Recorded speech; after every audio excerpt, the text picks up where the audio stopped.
with incredible names: Christopher Nolan, M. Night Shyamalan, Bennett Miller, Charlize Theron, Harrison Ford, Samuel L. Jackson, on and on and on and on and on. And yet you didn't start that way. Your origin story was fascinating to me. So tell me if I get any of this wrong. Okay.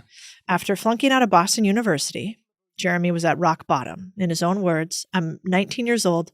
I got stabbed. I've got no vision, notion, or anything of a future. This is not the script for a nice Jewish boy from a good family. And then your grandfather called and said something along the lines of, well, you've really done a nice job of screwing up your life. I'd like to help.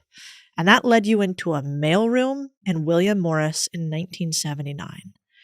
There's like two questions I have there. Okay. One is, you mentioned stabbing almost in passing.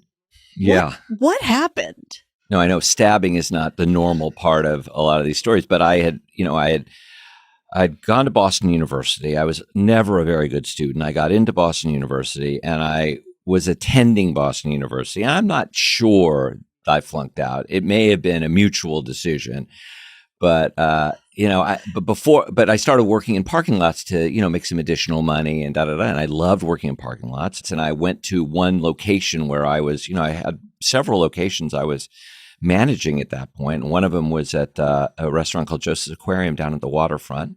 And I went there. It's noon on a Tuesday, and I'm counting the receipts from the night before. And a kid walks up to me with a knife and says, give me all your money. And I was like, are you out of your fucking mind? Can I swear on this show? Are you out of your fucking mind? And he stabbed me, which was so not how you expect this to go. Like there's going to be a conversation and a back and forth. And no, I'm really serious. I will stab you. Why would you, there was none of that. It was just like, he stabbed me.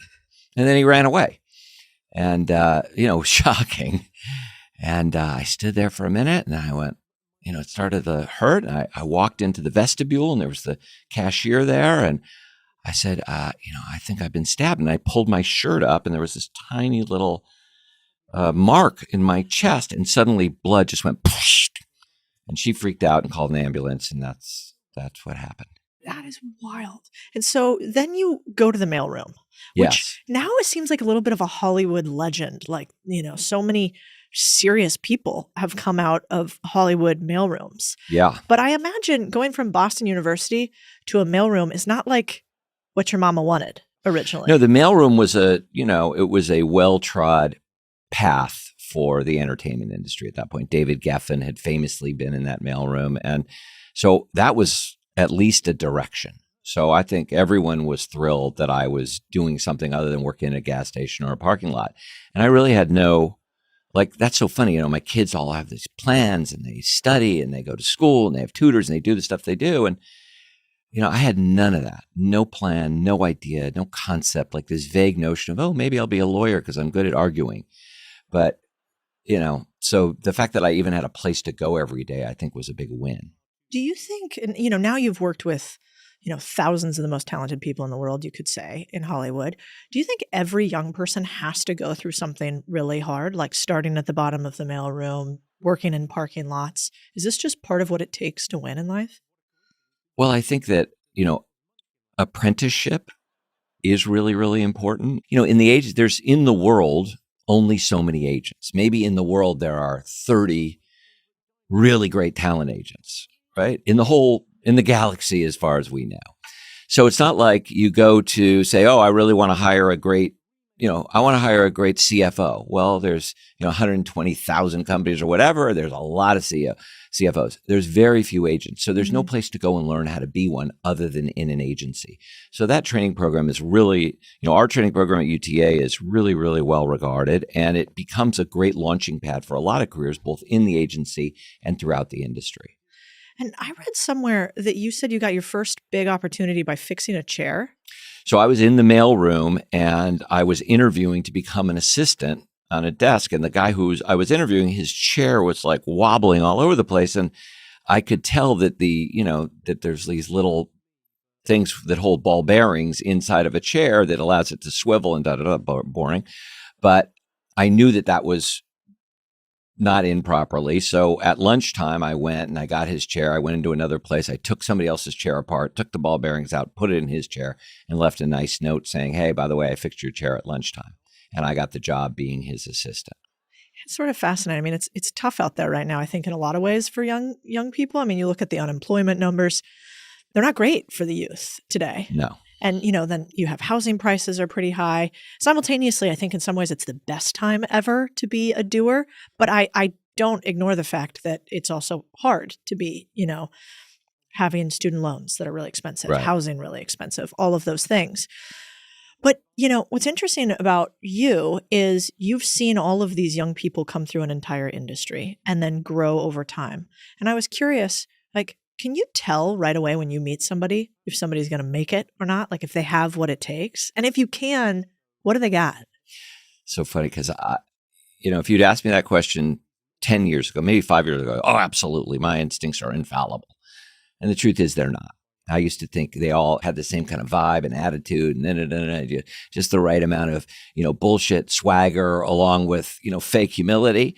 I thought that kid's got it. But, a lot of times those people don't have it because they have they can get 0 to 60 really fast, but they can't hang in there. So there's all kinds of types that can make it. So I try not to be as quick to judge, but there are certain elements, and this is what I used to always say, and I still believe it, is there has to be somewhere in there some connectivity to the product.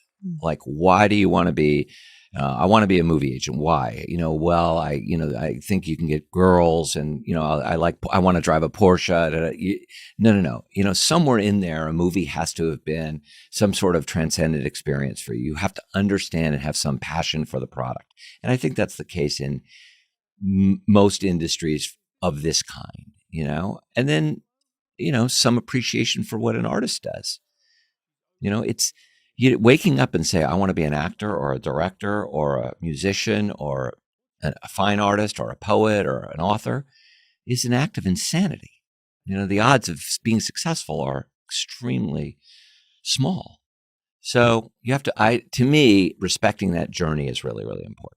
Yeah, it's so funny. We often talk about, kind of jokingly, that if you want to get really rich, one of the worst things you could do is go be an actor. Because if you look at the average actor, I read something the other day that was wild. You could tell me if I'm wrong or not, but that the average, what is that? The average actor who is in a union, right, member of SAG, right, cannot actually afford the insurance payments that are required as a member of the union. Yeah.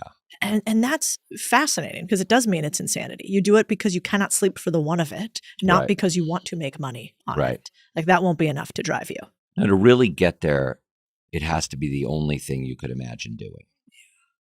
Like it's not an option. It's not maybe this will be fun. It's like, oh my God, I'll dedicate my life to it. And even then, the odds of it working are, very, very long. That's why I stick to laundromats, Yeah.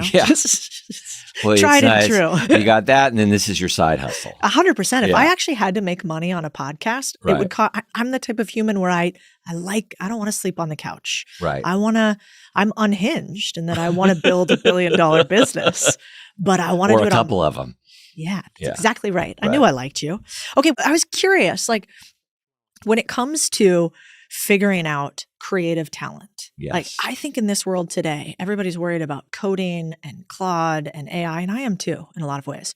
But it seems like taste and creativity is going to be even more important in a world in which execution becomes standardized. Right. So I'm curious, how did you determine if somebody is going to be a great writer, if they have that component? And then how do you decide if they're worth taking a bet on or not? Well, the thing about a writer is it's there on the page, and if you can't tell the difference between good and bad, you're going to be at a severe disadvantage. So you get the script. So you would get a script and you would read it or some of it even and go, wow, this is a voice. This person's created a scene and a series of scenes that I am engaged in.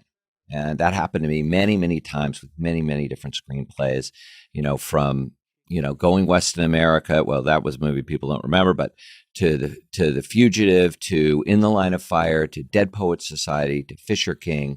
These are scripts where you read them and it's just an undeniable voice. I mean, Good Will Hunting, UTA represented Matt and Ben, and their agent was primarily a talent agent. And he asked me to help out with selling Goodwill Hunting. And, you read that, you're just like, oh my God, I know exactly who this character is. I know exactly where I am. I feel who this guy is. And, every scene is a movie moment.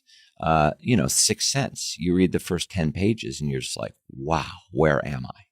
I'm in a place, I'm in a, there's a voice and a feeling that's undeniable. So where's the risk for you guys? Like, so if you take somebody on, how do you think about taking them on? Like, then are you like, well, that means I have this much money sunk into this person sort of in some way. So we got to be careful about it.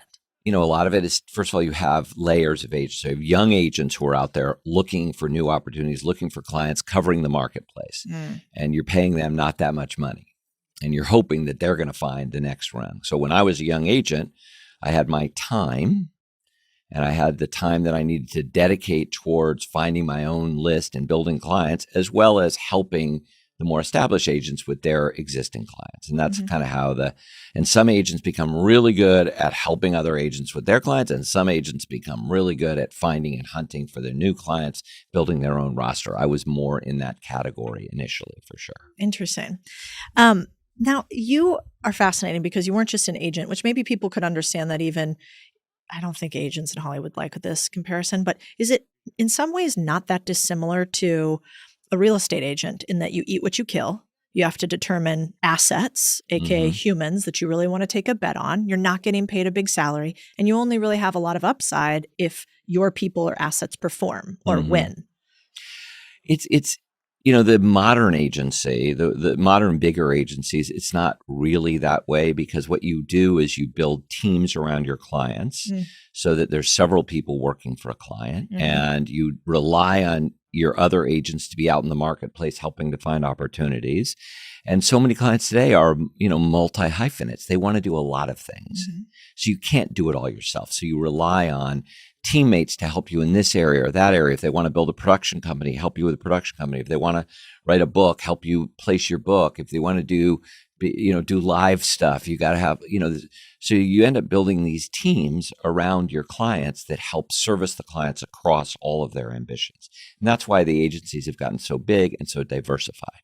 And that has been the case for how many years, do you think? That's like just a few decades old? Well, a few decades in the sort of full diversification, but even back then, even 20 years ago, a writer would want to write, but he'd also want to direct. And in order to direct, you had to have agents who could help him package. So you needed talent agents, and you needed independent agents to help you put together independent financing, to put movies together. So there was a natural need to grow and adapt to the desires and needs and opportunities for the client.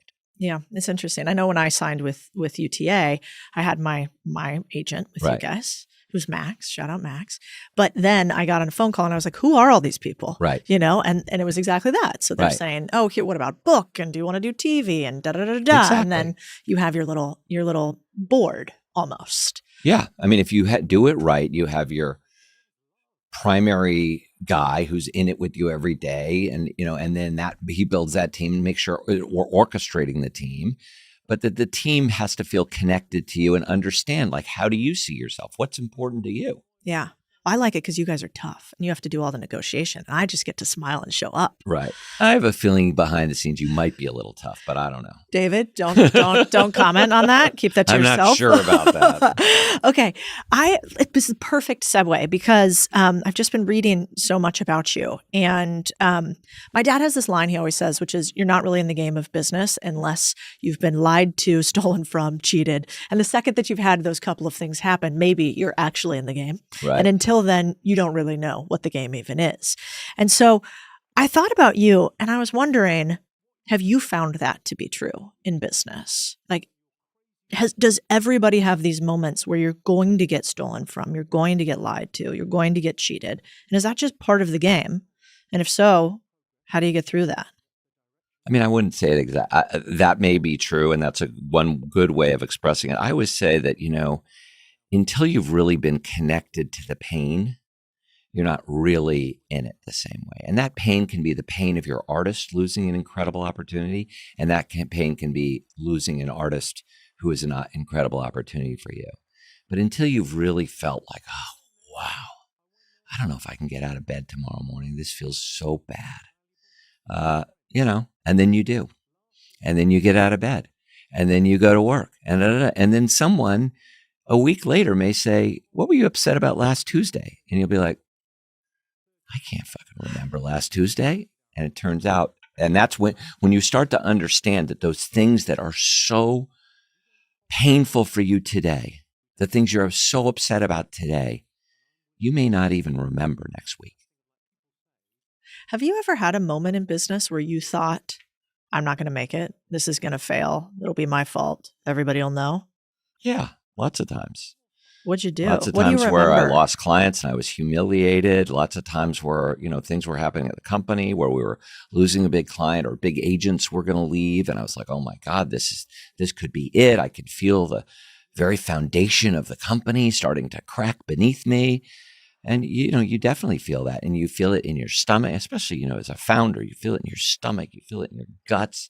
You go home and you can't sleep. You wake up in the morning and you're hoping that it was a dream. And you're like, oh no, it's really happening. Oh God. Yeah. I think one of the scariest parts for me as a founder, and it's why I like to talk to people who have been doing it for decades, because there's nothing like lived experience. You could tell me what it's like until you're blue in the face. But unless I've experienced it, sometimes it's hard. Yeah. And I was wondering, like, the thing that keeps me up at night is like, what if I, as the business owner, make the one wrong decision that is the catalyst for the business failing?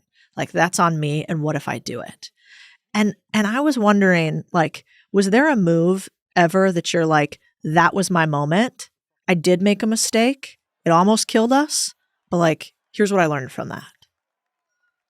I think if you built a business where one mistake is going to collapse it, you haven't built much of a business. So that's my instinctual answer to that. There's been some deals that I really wanted to make that we didn't make, and had we made them, could have been disastrous. Particularly right before the pandemic, we were trying to buy a very big agency primarily because of its music business. And at the last minute, the seller couldn't control his colleagues and the deal fell apart. And I was like, oh my God, I'm so embarrassed, terrible. And then the pandemic hit and the music business went to zero and we would have been carrying a lot of debt. It would have been very disastrous. And, yeah, would it have destroyed the company? No, but it would have been a very, very difficult thing to come back from. Yeah. Yeah, it makes sense. It's probably an irrational fear as a founder, but I do. Yeah. And it's a little egotistical. You think that you could be the sole savior or the sole founder of a business. Exactly. And it's probably not always the case. But I do think there's a couple stories or lore, I would say, about you that I really like. And we talked about one of them beforehand, but tell me if this is a true story. So it's October 11th, 2017. It's right after the Harvey Weinstein sort of bombshell hits. No major studio or agency has spoken out yet. And yet you send this email to 1,000+ employees that reads, "We've all read the news. As a father, a husband, a colleague, and a human being, I'm disgusted. Harvey earned his demise, and it should serve as a cautionary tale to anyone in our industry who believes moguls own their thrones." What an incredible line. And I was wondering, how do you stand up for what you think is right, even and maybe especially when no one else is? What was going through your mind as you sent that? Honestly, as a father and, and as someone who I felt the need to make my family first and my colleagues feel safe. This is a safe place, and we're not going to allow this kind of behavior, and we're not going to condone it. We're not going to condone it with our actions, and we're not going to condone it with our silence. And, it's been funny. I've been thinking about that and a few of those other memos I wrote over the years, lately with everything that's been going on in this insane world. And, with the silence, the corporate silence about what's gone on in Minnesota and some of the overall, behavior that we're seeing out of certain parts of the country right now. And how, corporate America has kept so quiet, where, during, Black Lives Matter and Me Too, every corporate CEO couldn't wait to say something because it was the virtue signaling that was key to the time. And now we're all, everyone's either so afraid or so ambivalent that they're not standing up and saying, this is horrible. What's happening with ICE in this country is horrible. Full stop. Do I believe that immigration should be, completely unfettered and endless and da-da-da? No. But, I think shooting of citizens is something we probably should stand up against. You know what I've realized in really, really famous rich people like Jeremy Zimmer? They do not say yes to everything. They talk a lot about the things they don't do and don't touch. Like he spent nearly 20 years perfecting UTA's film and TV business before he got into music or sports. He was like, I'm not touching it until we've killed this other thing. And I think that's super, super rare and powerful. And there's a reason for it. A Harvard Business Review analysis found that executives known for decisive judgment and determining things not to do, they actually outperform their peers by 20 to 25% over time. I think that's the same edge creators are fighting for right now. Everyone can publish a million things. AI is everywhere, but very few know what deserves attention and how do you actually get more of it. That's why the serious creators are building their newsletters on Beehive, because Beehive isn't another tool. It is infrastructure for owning your audience and monetizing your value. It's only going to let you do the things that actually matter. Publish, grow, analytics, ads, subscriptions, all in one space.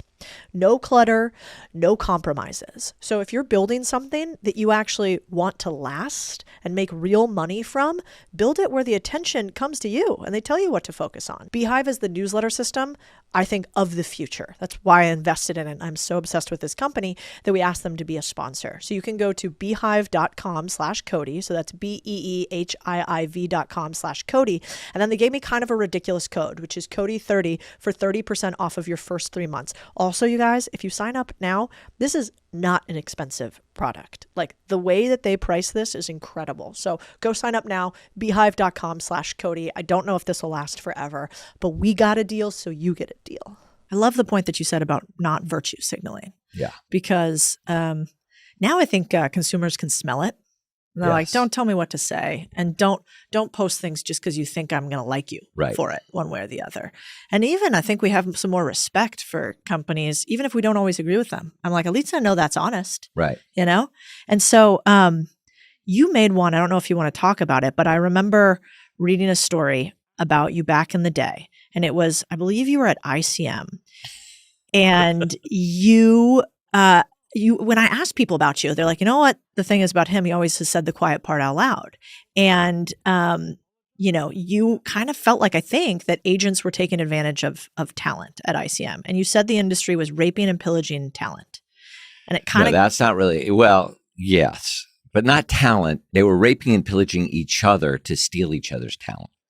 So the point I was making is this was at an independent film conference, and somebody put their hand up and said, well, if I just send my, script over to you, all you're going to care about is packaging it, and da-da-da-da-da. And I was basically saying, you should be so lucky that we would actually care about packaging your script, in parentheses, probably dumb script. And you should be so lucky that we would do that. All we're really thinking about is raping and pillaging each other's clients. But, rape and pillage doesn't turn out to be, great activities to portray yourself as doing. And the next day I went to the gym. I'm working out at my gym at like 6 o'clock in the morning. And this little guy walks up to me, and always was a guy reading the trades. He's going, oh, I hear you're, and he comes up and goes, oh boy, you're going to have quite a day today. I go, what do you mean? He goes, oh, you're going to hear from everybody. You're going to hear from Bloomberg. You're going to hear from UPI. Da, da, da, da. I'm like, what? He goes, look at this headline. And it says, Hollywood Reporter, whatever. Zimmer says agents rape and pillage. I was like, oh boy, this is going to be bad. That's wild. And so what happened is I got called into Jeff Berg's office, and he says, I can't believe you said this. I can't take it anymore. You're da-da-da-da. Get your shit and get out of here. I was like, really? He goes, yeah, I'm done. Get your shit and get out of here. I was like, okay. And I went to my office, started packing my stuff. They came back and said, no, I didn't mean that. I'm sorry, but you're going to have to write a letter to the National Organization for Women apologizing. And I want that in the press. And I was like, well, okay, but you fired me and I'm leaving. And that's what happened. That's wild.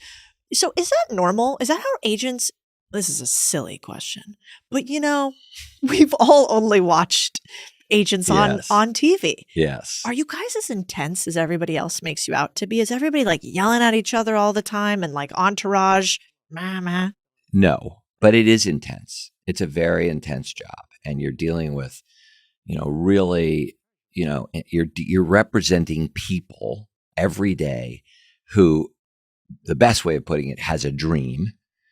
You could also say have, other issues, but they have a dream to be something, and you are the conduit to that dream. Mm-hmm. And they can be really, really happy and really, really despondent, and they can be ups and downs and da-da-da-da. And you are trying to help this dream occur in a marketplace that, there's art and commerce. The art lives over here, the commerce lives over here, and you're trying to pull these together and get the commerce people to see the value of it from a commercial point of view, and the art people to feel like they're still going to do their thing, and blah, blah, blah, blah, blah. There's a lot of pressures at bear. Yeah. So yeah, it can be very intense, and great agents, the best agents can be very, very intense and very, very, aggressive and all of that stuff. So there is an element of it, but it's of course nothing like, entourage any more than Doogie Howser is like the National Institute of Health. It's kind of a ridiculous comparison. Well, that's a tragedy because I liked that show. Okay. Right, now you're killing my dreams. Exactly. Maybe the National Institute of Health would be better right now if Doogie Howser were running it than who's currently running it. Actually, probably. Yeah. I mean, I think I don't really consider myself talent, but why? I just think about myself as a business builder first. Yeah. So I think there's a lot of business builders who cannot capture an audience consistently and dig in with other people in a way that allows them to tell their story. So yeah, I like telling stories, and I take it really seriously that we get. I think about this like right now. Somebody will be a couple million people that'll watch this conversation. That's a lot of time. I mean, time's pretty precious. Yeah. So Lord help us if we don't give people something that's worth listening to. Yeah. Otherwise, there's plenty of other things they could be doing with the, one thing you can't make any more of. So I do take that pretty seriously. But I've been thinking about competition a lot lately. And that's why I think about intensity of agents. And I was wondering, you've had some incredible competitors over the years. And the fun part about your competitors for me is that a lot of them are public. Like, I don't know if you would categorize it this way, but like you and Ari Emanuel, let's say, have been competitors for decades. Yes. And he built this public company. You kind of built a profit first acquisition agency, I would say. You both stepped down the same week, right? Around the same time. Do you think it was useful having a good competitor? For sure. I mean, my first, when we started UTA, there were 3 other big agencies, ICM, William Morris, and CAA. And they were really big. And we were 23 guys. And we said, oh, we're the 4th big agency now. And it was ridiculous. But that was our thing. We're going to be the next big agency. And Mike Ovitz was like, really? I don't think so. I'm just going to put you out of business. We're going to take all your clients as soon as we can. And they took Michael J. Fox. They took Sandy Bullock. They just went. And you know what? We're still here. And so, but what you learn is you learn to be fierce, and you learn to show up every day, and you learn to keep going. And, Mike Ovitz. And the other thing is, when you have great competitors, if you're smart, you will emulate what they do well or steal what they do well. You'll see what they do well, and you'll emulate, and you'll see what they might not be doing well, and you'll try to ignore that. So let's capture the best of what our competitors are doing and try to avoid some of the mistakes they might make. So I believe in being a good emulator. Yeah, me too. And Ari changed the game because Mike Ovitz was all about, let's figure out how we use the power of our platform to diversify and get into corporate America and get into the brand business, become more of a broker. And he was amazing. I mean, Lou Wasserman was the first one who sort of said, let's build an agency that's about the agency, not the clients. It's about the network and the team as opposed to individuals. And then Mike sort of took it to the next level, right, with real diversification outside of the entertainment business into the world of brand and finance and technology. And then Ari sort of said, well, let's actually use it as a vehicle for acquisitions and to own assets. And that was different than the other two. And, I was able to sort of watch pieces of all of that and think what's right for us, what makes sense for us. Yeah. So is it like when you see your competitors now, or maybe even back then when it was still a big competition, like, is it war? Or are you like, this is gentlemanly riffing? I think at the very top level, it's more, sometimes, we can all be a little maniacal, but for the most part, there's a certain respect that exists at that level where you kind of all, get together and say, okay, look, what are we really doing here? And what's the right thing? And let's figure out what's in everybody's mutual interest. But out in the day-to-day battles between agents, it can be pretty intense. Yeah. Yeah. I mean, it was funny. We were talking about this the other day, but I think there's a moment for putting feet on necks, And Yeah. and that it's okay actually to say that. Right. And I don't want to win by anybody else losing. I would rather just win better than you, win bigger than you. But it does feel like there's like this PC vernacular today that competition is not good in business and it's not happening. And I'm like, no. If you're going to go through the misery of running a business, you want to win. Yeah. What do you think? Well, winning, first of all, you got to define what's a win, right? Because there isn't really a score. There's really not a scoreboard with a final clock, right? Nobody says, oh, time's up, you won. Because no, the next day you're waking up and you're doing it again. Yeah. So so winning, there's so many ways you have to define winning, both for yourself as a human being and for your colleagues and your team and what you represent and all those things. So winning, and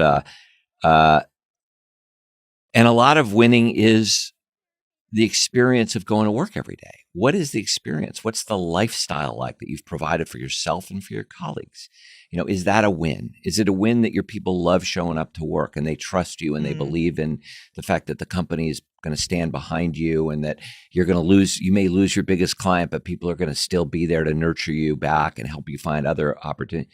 That's a win. So we get to, how we define winning is so important for all of us in every way, right? And what it represents to not just our colleagues, but to our families, our children, et cetera. And the other thing to understand is competition, like who is your competition, right? Because that's the other thing we can get. I would say to my competitors, I say, guys, we should not be spending so much time competing with each other. The competitors are the buyers, because what's happening amongst the buyers and the way they're explain collaborating for people. What? Explain what buyers are too. Well, in the first case, it's the studios and the networks. That was the big buyers then. Now, weirdly, the buyers are more Netflix and Amazon and YouTube and this new cadre of buyers who are massive. And they're sort of. I used to have this, I would create this sort of metaphor or analogy or whatever it is, where we're like. We're out here, we're shepherds. Like there's this huge castle full of gold and we're the shepherds and we have our sheep, our clients. And every night I'll run over and I'll steal a goat from him. And then at night he'll run over and steal a goat from me. And we're all, destabilizing each other all the time. Meanwhile, the castle full of, they're watching over the whatever going, look at these idiots stealing goats from each other. We have all the gold. And that to me is a real concern, is the power of the platforms, the power of the buyers, and now the power of the platforms is so consolidated, and the way they make deals and the way they think about our clients has really constricted the opportunity for artists. And to me, that's much more concerning. This whole who's going to get who's going to get Warner Brothers? Netflix is going to get it, or Paramount's going to get it. In a weird way. Either one of them getting it is terrible for our business. It's terrible for the city of Los Angeles. It's terrible for the state of California. It's terrible for our business in general. Yeah. It's interesting because every industry probably has that. You could focus on your immediate competitors, so like the other little guppies in the pond, and miss the shark entirely. Yeah. And that's a really good stand back. Yeah, in our industry, I think I guess I imagine the same thing. We've run an advisory and investment business, and I think sometimes everybody who's playing the same game, we can kind of get a little snippy with each other. But the real game is what are the biggest PE companies in the world doing, and how can we disrupt that? Yeah. How can we be so much better together than they are? that any founder is going to want to be with us. Yeah, it's really, really smart. I think the other part that's interesting is you've done, I think I saw it was 19 acquisitions in 13 years. Yeah, is that something right? like that. Yeah. That's incredible. For people who don't do a lot of acquisitions, that's a ton of ingesting. Right. It's a ton of searching. It means you went through a ton of deals that didn't go through. Right. And that's probably not something very normal at all for an agent to do, to then come into that. Right. Do you think that's the future of Hollywood and agencies? And do we have to have these acquisitions in order to grow? And then I guess my second question to that would be, how did you even figure out that's the way you wanted to play the game as opposed to just acquiring more talent? Well, what I realized was, our artists, the future of our business was the business was changing tremendously. The environment was changing tremendously. And we were primarily a motion picture and television based writer, producer, actor, director business. And we needed to diversify because I could tell that with the platforms coming, the ownership opportunities, the back ends, the assets that we were able to build with clients were going to go away.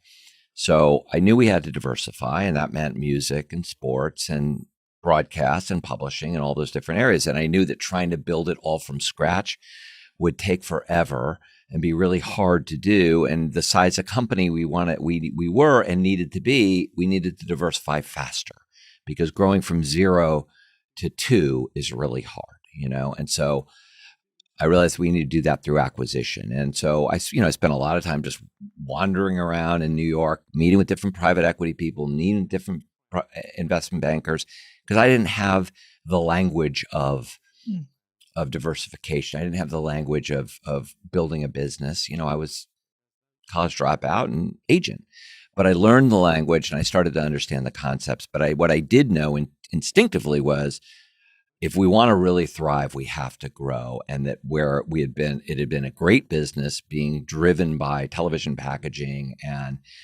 star back ends, those were going away. And that the streamers or, Netflix was buying everybody's back end out and all of that was going away. And we needed to diversify in order to have a broader revenue base. Can you explain what a back end is? So, big writers, directors, and stars would get a percentage of the profits of a movie, and the biggest ones would get a percentage of the gross. And what started to happen was the big studios started to take away that percentage of the gross based on the budget of the movie, which made some sense, but then it just became gross just started to go away. And, I'm not an antitrust attorney, and I'm certainly not someone to threaten,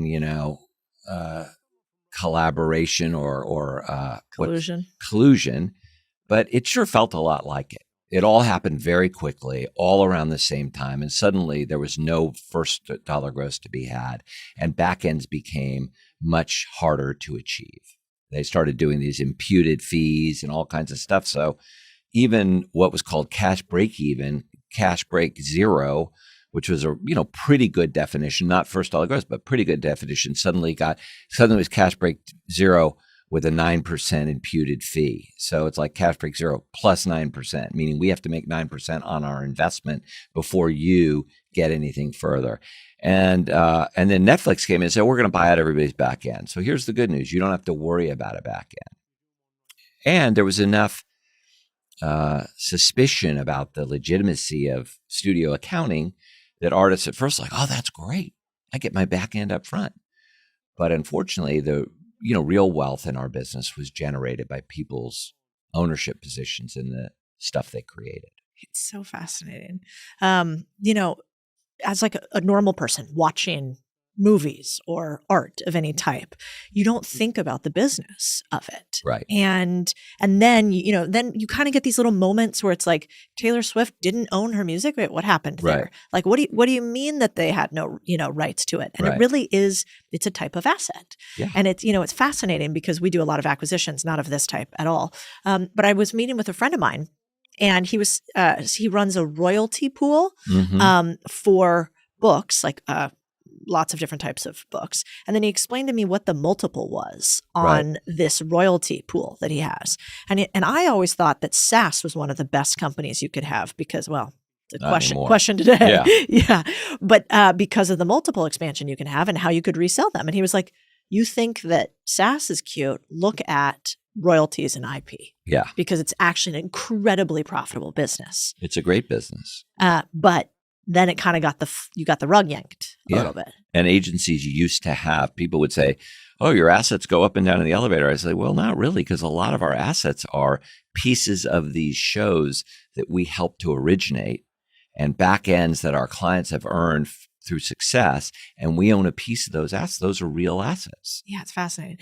And so that would be like Star Wars, for instance. Like George Lucas might have owned, all of these royalties. Jeff Berg at ICM made a deal for George Lucas on the original Star Wars movie. He made a deal for the original creator of Mission Impossible. And I remember being at ICM and, someone in accounting opened a check and there was a check for $1 million to ICM from some old Star Wars receivable. I love this conversation with Jeremy Zimmer. Watching his time building at UTA was wild. He's just a winner, But I think there's one activity that so many winners fail on, and him and I even talked about this a little bit, which is sleep. Like, not necessarily more sleep, but better quality sleep. I think that's why I'm so obsessed with 8 Sleep. They made something called the Pod 5. I literally use this every single night. It's a cover that goes on any mattress, so you don't have to replace anything. You don't have to install anything, and it just cools or heats your side of the bed from 55 to 110 degrees automatically all night. So your body needs to drop in temperature to enter deep sleep, right? That's just physiology. The pod handles that. What's wild, and I've seen this with my husband and I, is people using the pod, they're seeing up to 34% more deep sleep and fall asleep up to 44% faster. I also love this feature that they have, which is this AI-powered autopilot. So it basically learns on 1 billion hours of sleep data and figures out your patterns to adjust in real time. Your bed does all the work. Then it tells you how you slept that night. It's also sweet because I'm freezing in the evening, so it warms up my bed before I even get in. For my husband, it cools his down. Also, it's helped us to not get divorced.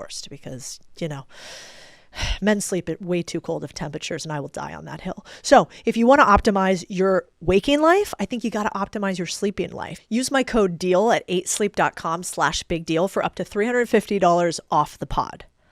You get 30 days to try it at home and return it if you don't love it. But I know you're going to. You're going to be obsessed and you're going to thank me. Did you ever meet George Lucas? I have met him, yeah. That's so cool. Is he cool? He's cool because, oh my God, he's George Lucas cool, and he's cool. Both. Yeah. Yeah.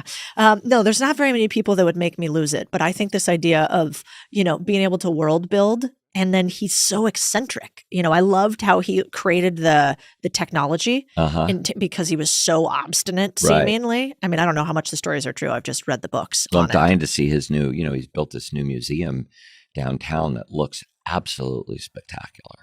Incredible. So were you ever sitting in rooms doing deals with people whose names we know that you can tell stories about? Usually when you're sitting in a room doing a deal, those people aren't in the room. They're not. They don't want to be in the room when you're doing their deal. They want to be out of the room being an artist, and they want you in the room, hurting and killing people. And they don't want their hands, they don't want a part of that. Right? They want to know you're doing that, but they don't want to be seen as the instrument of that.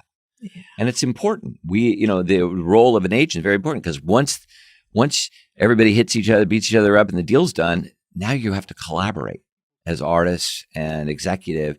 You have to have a positive, productive relationship. Mm-hmm. So our job is to mediate that process so that nobody gets so upset that they can't then work together. Yeah. So when I ask for something outrageous and they say, are you kidding me? Your client's last 3 movies have been a bomb. Why would we ever pay him this? Da, da, da, da. And then I go back to the artist and report, well, they're not sure they see it quite the way you do, but they're so excited to have you on the project. So we got to figure, you have to create a middle where everybody can come together and work together. You're like a divorce attorney before the divorce. Yes. But they're going to come back together. Yes. And they need to not know what they said. They need, you're trying to mediate people coming together as opposed to breaking apart. So what's the secret to doing incredible deals? I mean, I've obviously talked to lots of different people about you. I was talking to Scooter Braun last night, and he was like, he's a great guy. And I was like, that's interesting because not that many people say that about each other. But he also said you're an incredible deal maker. So I was curious, like when you come into a deal, How are you prepping? What are you thinking? What's the secret to doing great deals? I mean, I think the secret to, first of all, the secret to doing great deals is having great clients. It really makes it easy, right? That, wow, this is an undeniable talent and an undeniable opportunity, and it's exactly right. But you also have to understand who the buyer is, what their circumstance is, what their level of need is. And to me, it's about how do we create an environment where we're going to make a great deal for the client who's going to be super happy. The buyer's going to feel good about what we got, and then they're going to be able to move forward and do something great together. Yeah. And different people have different theories. To me, it's like, I think it's important to understand both sides and to kind of leave everyone feeling okay. Once in a while, that's not what happens. Once in a while, you have to take it all the way and make everybody very uncomfortable. And if you have to do that, you have to do that sometimes. Yeah. Do you have something that you do in every deal? Like, I remember one of my mentors at Goldman, he was like, this was old school. I don't know if this is more lore than reality, but he was really big on, I love putting a ton of water on the conference table, all different types. And I'm always trying to get them to drink a ton because they don't really like to leave the room when we're getting a deal done. So he's like, so his thing was like, make them uncomfortable. So they're having to go to the bathroom all the time, break their thinking, whatever, a little maniacal. But I thought it was fun. I'm like, what a fun, weird story about doing deals. No, I don't have any tricks. I don't make the room really hot or make the room really cold or wear a funny outfit. I don't do any of that. You don't do any of that. Really, to me, so much of what happens in a deal happens before the deal, right? Mm-hmm. It's like everything that happens before the deal so that the client, so that they're really, really excited to be in and the client really understands the circumstances and the table set. So we're not like, so at least we have some mutual understanding of where we need to be. If the movie's a $50 million movie and the client's normal deal is $25 million, is it reasonable to expect they're going to get paid $25 million to do this movie? Maybe not. And it's not going to be, can you make a great movie if half of the budget's going to one person? Maybe not. We got to understand that. Then the other side of the coin is, the buyer understands that normally the client gets $25 million, but they can't afford to pay him this. So the expectation in terms of ownership on the back end, and how are we going to make up for this? Because we have to acknowledge there's a gap that has to be filled in another way. And how are we going to fill that gap? So both sides have to kind of understand sort of the ground, the groundwork upon which we're going to build this deal on.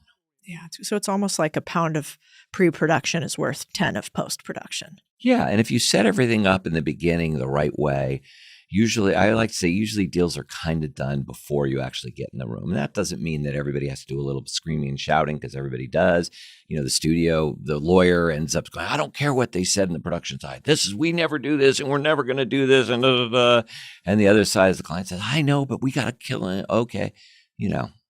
So is it hard to get you riled up because you're so used to this? I used to get so riled up. Oh my God. I used to be a lunatic. Really? Yes. Like screaming? Screaming, threatening.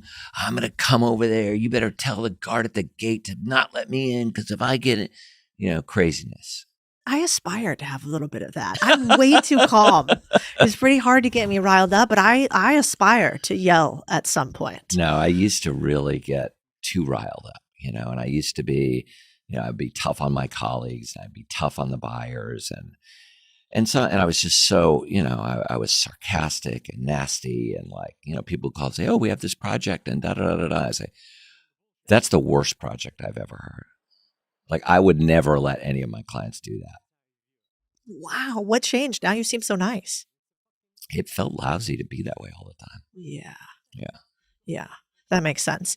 One thing I wanted to talk about is I loved, what else I like about agents that I aspire to?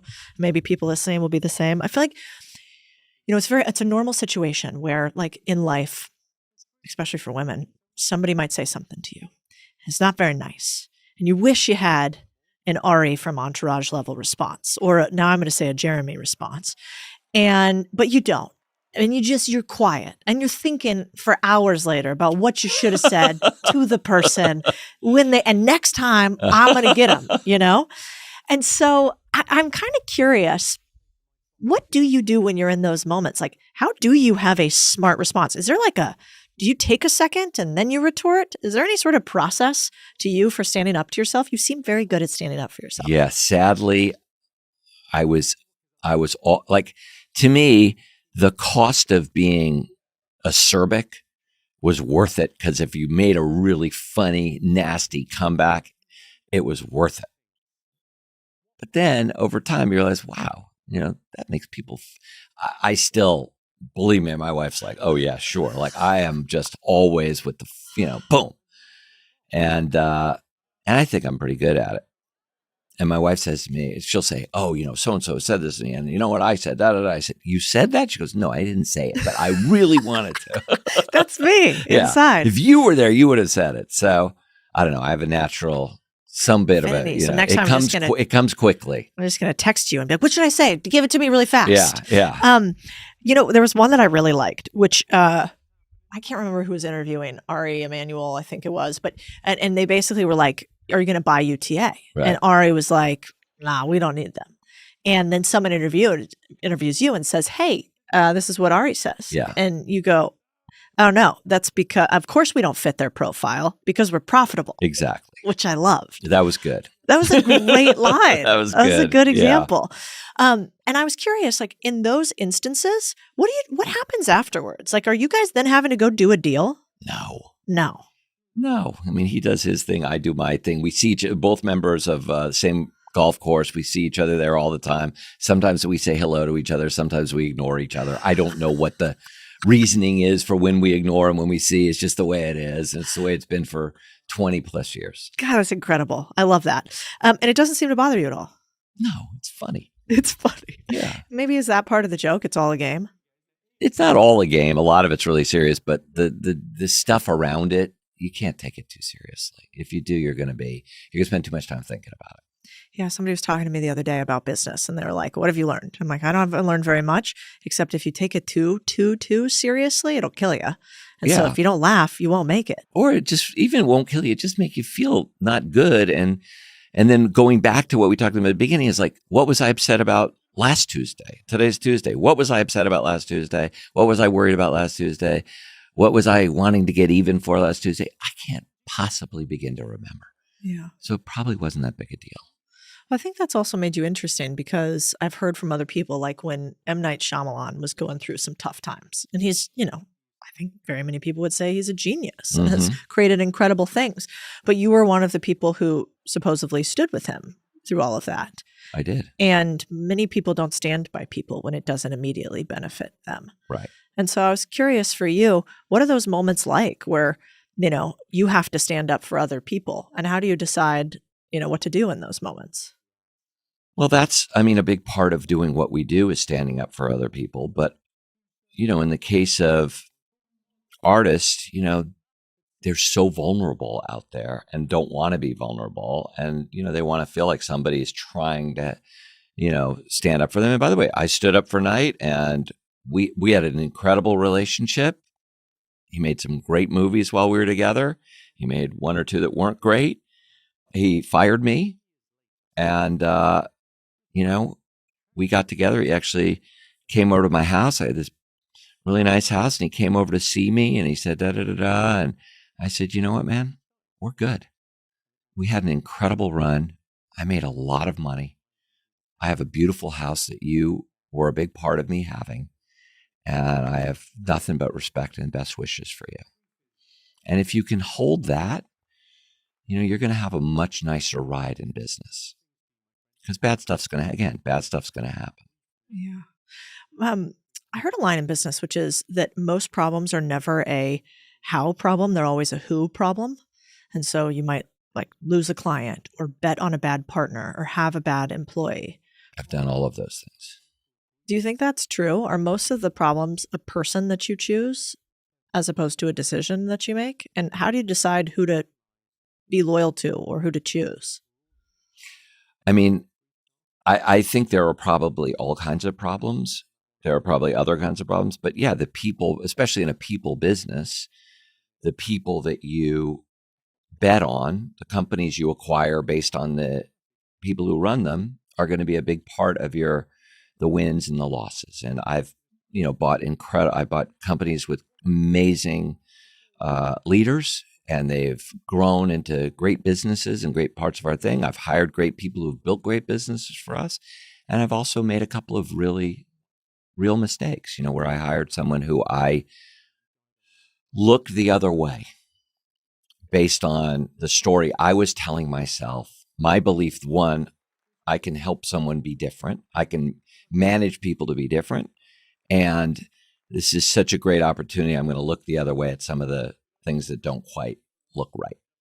And that was a big mistake. And it came off, it ended up being a big problem and a big drama and blah, blah, blah, blah, blah. I always feel like it's, my dad also has a line, which is you can't do good deals with bad people. And I'm not sure that's totally true. Like, I think I've done some decent deals with people that I don't at least want to be in bed with, but I got a decent asset out of it. But, it does feel like the people part of the business is almost harder than the spreadsheet. Yeah. And the idea that you can change people, that I bump up against it over and over and over again, because one part of my life, I see people change dramatically. I've been sober for a long time, and I see unbelievable change and growth in people that, get sober. And it's incredible. And they go from, whatever they are, crack addicts, to amazing fathers, amazing business partners, amazing colleagues. And then on the other side, people don't change. I don't know which is true, but I know one thing: people don't change because I want them to. That I'm certain of. Yeah. I've learned that lesson over and over and over again. Yeah. Why do you keep doing it then? Why do you keep betting on people? Well, I keep betting on. Why do I keep betting on people? Why do I keep betting on my ability to change people? Probably has something to do with, ego, what I'm willing to overlook. And I'm much better at it now. Let's just say that. I learned the lesson. The last time was really a key moment. Are there any red flags? And I know we're kind of going into this one in depth, but I think one of the hardest things when you're running a business, I kind of think most businesses are people businesses. At least they seem like that to me. Mm-hmm. And if you can figure out how to choose better people more consistently that are better for you in the right role, you seem to win more often. Right. And almost you could kind of ignore some bad ideas. You could ignore some bad spreadsheets. But if you don't have the right people in the right seats, it doesn't work. And so I'm curious, are there a few red flags where you're like, you know what? It's not always true, but when I see that, I kind of pay attention. And when I see that green flag, I kind of move forward with people. Do you have those mental frameworks like that? I don't really have rules like that, because, you see people, because a lot of really good agents are very self-involved. I want, and they're not necessarily good managers. But the best agency, the best in professional organizations, the best performers tend to get management opportunities. And does that really make sense? And you go, well, it doesn't make sense, but yet that's what ends up happening. And some of them become really, really good managers. So I try not to have hard and fast rules about stuff like that, or, try to put people in boxes just because, people say all the time, oh, the agency business, that's such a terrible business. Everybody's a snake. Well, that's just not true. That's not my experience. And then you can hear people say, oh, lawyers, all lawyers, you can't trust them. Lawyers are terrible. Well, that's not true. Doctors, oh, they're all, terrible egomaniacs. They don't listen. Well, that's not, anytime you try to sort of generalize, I think you're going to be disappointed. Yeah, it does seem like also very standard for people who are in the industry to hate the industry. It's always the doctors that are like, doctors are the worst. The agents that say agents are the worst. Doctors, oh, these insurance guys. Oh my God, a real estate agent. You can't trust them. Everybody's got a story about that. Yeah, it's totally inappropriate, but it makes me think of the Dave Chappelle character where he's the Black Ku Klux Klan member. Right. And he doesn't realize it, and so he's like, I hate him. You're like, you are one, calm down. But I think, you know what else? I heard a fun story about you. Is it true that you were one of the first people to say all agents should wear suits? And you wanted your agents to wear suits? I wasn't the first one, but I definitely said it. And for a long time at UTA, all the men wore suits. And I was pretty dogmatic about it. And I was very why are you wearing a green suit? Don't wear, you're not a tree. Don't wear mushroom colors. Don't wear tree colors. Wear blue, black, or gray. That's what we do here. Let's keep it simple.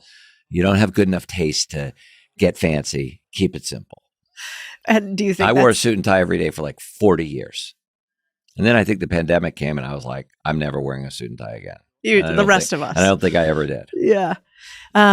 Although it does seem there's a lot of data to suggest that when you dress better, you make more money. So I do think there's like something to it. Would you still tell people that they should wear suits? I don't tell people anything about what they should wear. I learned that. But, it was hard for me because, that was what we did at the company. And then there was this one agent who became really, really successful. And he was a senior guy at our company. And he started coming to work in whatever he wanted, sweatpants or this or that.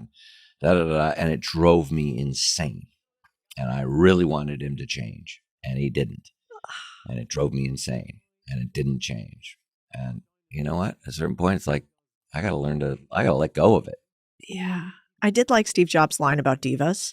Because sometimes I used to think, and I'd be curious what you think, like, no, this person's hard to manage. They're a diva. They're a high performer, but it's not worth it. And you kind of hear like, well, if they're toxic, get them out, if they're a cancer or whatever.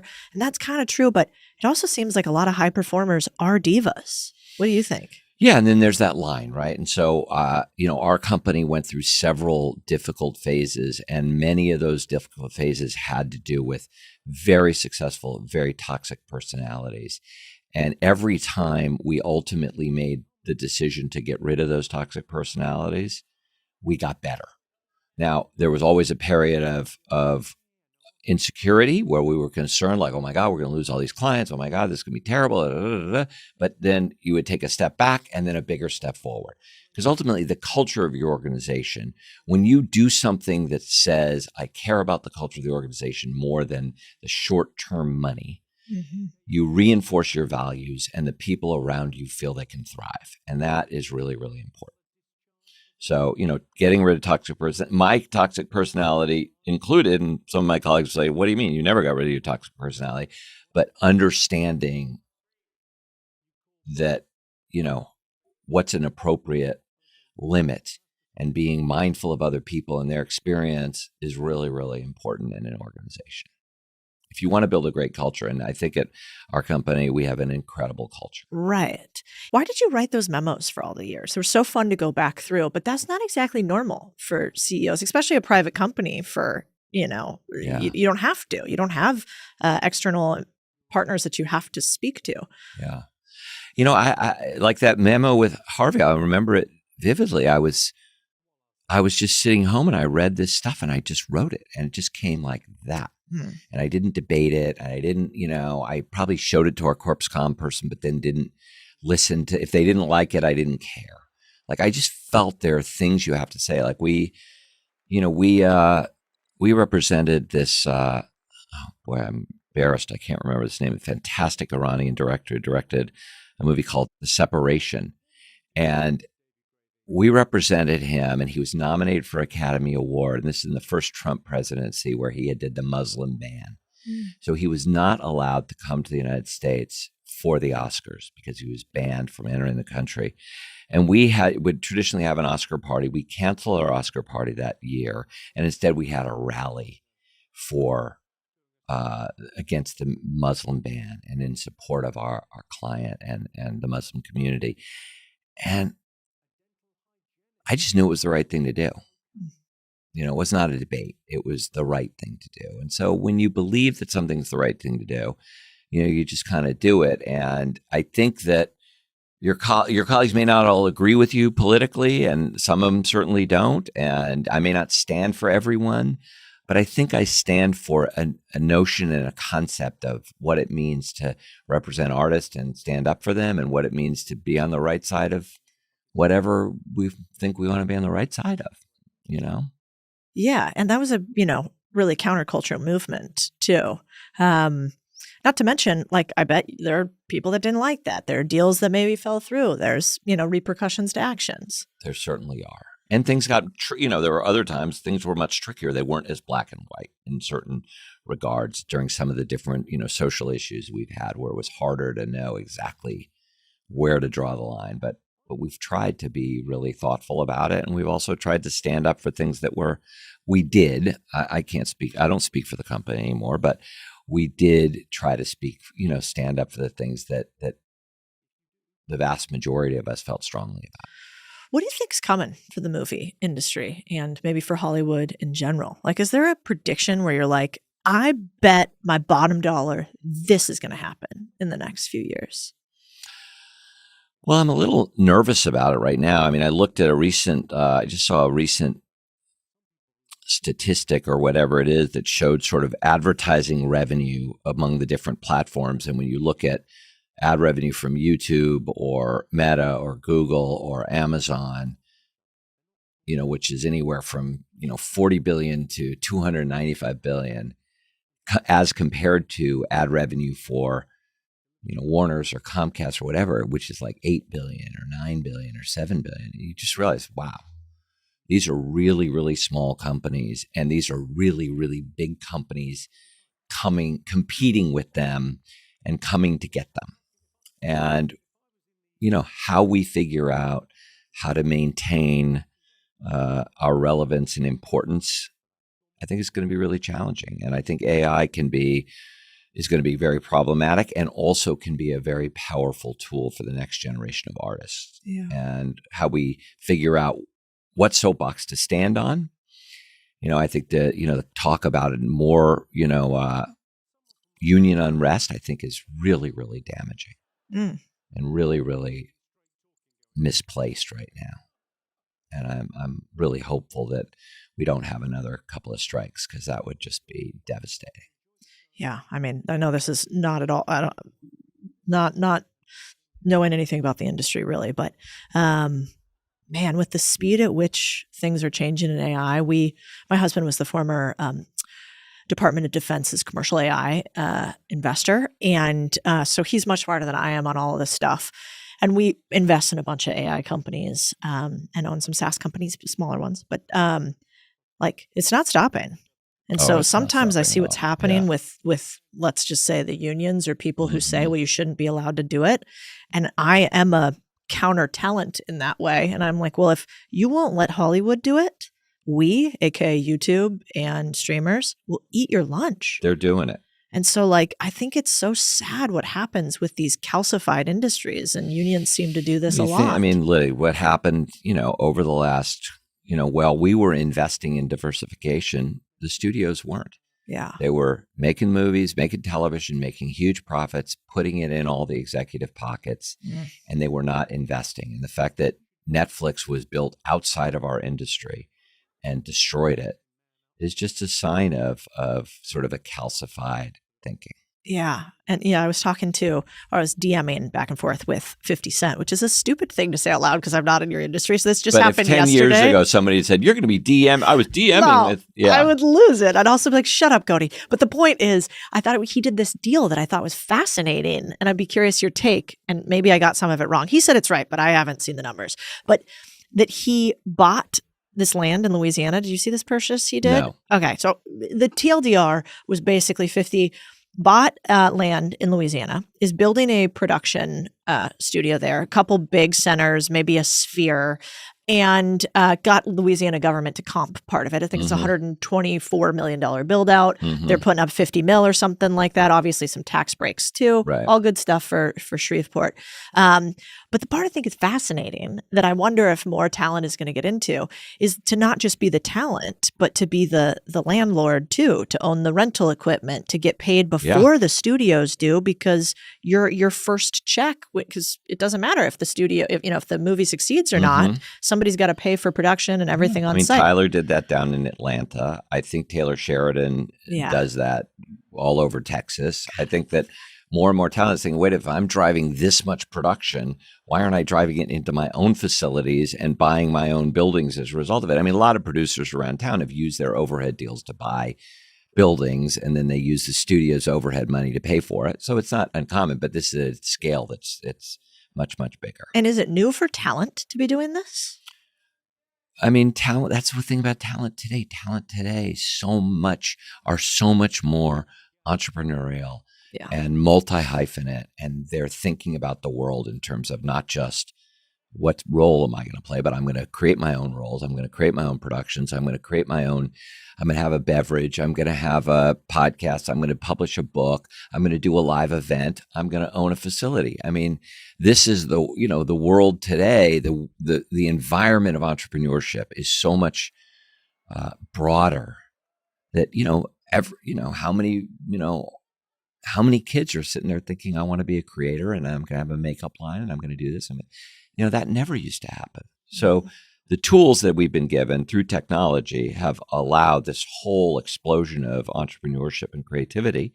And it makes sense that talent would be a part of that for sure. Yeah, I'm excited to see what happens. I loved the part where I found out that Taylor charges per head of cattle that he rents out. Yeah, I was I'm going to rent my cow.